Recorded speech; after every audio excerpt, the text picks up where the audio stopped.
படங்கள் அப்படின்னாலே சின்ன பட்ஜெட்டு நல்ல கதை அப்படின்னு ஒரு ட்ரெண்ட் இருந்தது. அதை ஃபஸ்ட்டு உடைச்சி பெரிய இது 100 கோடி வந்தது உங்களோட புலிமுருகன் தான். அந்த புலிமுருகன் 100 கோடி வரும்போது உங்கள் மனநிலை எப்படி இருந்தது? இந்த படத்தோட பட்ஜெட்டே அதோட 2 மடங்கு போல இருக்கு. இது ஒரு 1000 கோடி, இந்த புஷ்பா 2 தாண்டி 1500 கோடியை தாண்டி வருமா? எப்படி ஃபீல் பண்ணுறீங்க? இந்த கோடி கணக்கெல்லாம் நமக்கு தெரியாத we created a good film இல்லையா? அந்த கோடிக்காகத்தான் படம்.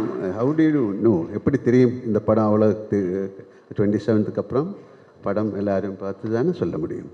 ஸோ அதுக்காக ஒரு பட்ஜெட்டு இந்த படம் இவ்வளோ கலெக்ட் பண்ணும் அந்த மாதிரி இல்லை. திஸ் இஸ் ஒரு செகண்ட் பார்ட் ஆஃப் லூசிஃபர்.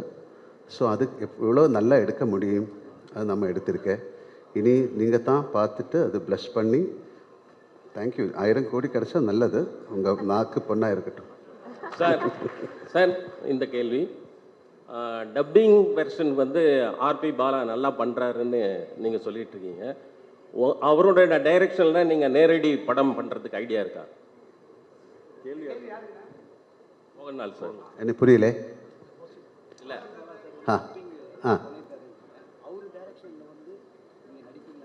அவர் கூப்பிடல, நான் என்ன பண்ணோம்? அவர் Prithviraj sir, this is for you. கூப்பிட்டாச்சா? இல்லை அவர் ஒன்றுமே சொல்லல. Prithviraj sir, right here. Yeah. This is for you. Sir, you had kind of put out a video introducing all the characters for 30 days. And in that, while introducing your character, you said that as a director, this film, the first part was kind of complicated because there were several characters in it. And the second part is going to be even more complicated because more characters are going to come out. For someone who's not watched the first part, will it be possible for them to understand the story? Yeah, good question actually. So I have also answered this in multiple platforms across our promotional campaign. இந்த படம் வந்து design பண்ணியிருக்கிற விதமே வந்து my writer Murali Gopi and we were very particular. இது ஒரு stand loan ஃபில்மாக கூட இது should be able to exist. அதே குவாலிட்டி இதோட இந்த ஃப்ரான்ச்சைஸோட தேர்ட் பார்ட்டும் அப்படி தான் பண்ணணுன்னு தான் ஆசையாக இருக்குது. So for the question that you ask me, ஆமாம், ஃபர்ஸ்ட் பார்ட் பார்க்கலனா கூட you will completely understand the plot, story, narrative, everything of second part. ஆமாம், நீங்கள் தியேட்டரில் உட்காந்துட்டு இருக்கும்போது ஒரு வேளை if someone claps for a particular dialogue, somebody who's not seen the first part might think, ஏன் இதுக்கே போய் கை தட்டுறங்கிற ஒரு thought might come. Like little recall, throwbacks அப்படியெல்லாம் இருக்கிறது மேலே it's a completely standalone film. But having said that, இதுக்கு வந்து நான் ஃபர்ஸ்ட் பார்ட் முடியும் போது ஒரு செகண்ட் பார்ட் இல்லைனா கூட the story is complete-ங்கிற மாதிரி ஒரு ஆர்க்கில் தான் போய் முடிச்சிருக்கோம் அந்த படம். செகண்ட் பார்ட்டை பொறுத்த வரைக்கும் I have taken a chance as a filmmaker. ஏன்னா செகண்ட் பார்ட் முடியும் போது இப்போ தேர்ட் பார்ட் பார்த்தா தான் அந்த ஸ்டோரி ஃபுல் ஆகுங்கிற ஒரு பாயிண்டில் தான் இந்த படம் முடிய போகுது.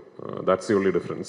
என்னை பொறுத்த வரைக்கும் what I'm hoping for is that second part பார்த்து ஃபர்ஸ்ட் பார்ட் பார்க்காத ஆளுங்க வந்து இந்த படம் பார்த்துட்டு அந்த படம் பார்க்கணுமே நினச்சி they should go and revisit that film-ங்கிறது தான் என்னோட ஆசை. I hope that happens. Prithvi sir, here. Sorry, but Rajesh. டியூரேஷனா நான் எடுத்த படம் 2 hours and 49 minutes சார். நம்ம படத்தில் ஒரு ட்ரெடிஷன் இருக்குது, 20 minutes தேங்க்ஸ் கார்டெல்லாம் போடுவாங்கல்ல, அதான் அந்த. ஸோ 3 hours வரும் ஆக்சுவலி. பிருத்திவி சார், பிருத்திவி சார், இது வந்து கேரளா பாலிடிக்ஸ் பற்றி மட்டுமா இருக்குமா இல்லை தமிழ் ஆடியன்ஸும் கனெக்ட் பண்ணிக்கிற மாதிரி இருக்கும்? இந்த படம் பொலிட்டிக்ஸை பற்றிக்கே கிடையாதுமா. இது இல்லை, ஒரு டயலாக் அது. ஆமாம். So even for first part நீங்கள் அந்த படத்தை வந்து கொஞ்சம் அனாலிட்டிக்கலாக பார்த்தீங்கன்னா சொல்கிற கதைக்கு ஒரு பேக் ட்ராப் டிவைஸாக பொலிட்டிக்ஸை யூஸ் பண்ணியிருக்கோம், அவ்வளோதான். It's not a film about politics. It's not a film that is a story that is existing within politics. ஆமாம், பேக் ட்ராப் பொலிட்டிக்ஸ் தான் இருக்கும். ஆமாம், இப்போ நான் இது கேரளாவில் இருந்து வர படங்கிறதுனால backdrop is Kerala politics. But அதில் சொல்லக்கூடிய கதை வந்து எந்த நாட்டிலையும் எந்த பொலிட்டிக்கல் சினாரியோலையும் இனிமேல் பொலிட்டிக்ஸ் இல்லாமல் இன்னொரு சினாரியோலே கூட உங்களுக்கு அந்த கதை இமேஜின் பண்ணிடலாம். So it's is that way quite neutral in its existence, I would like to believe.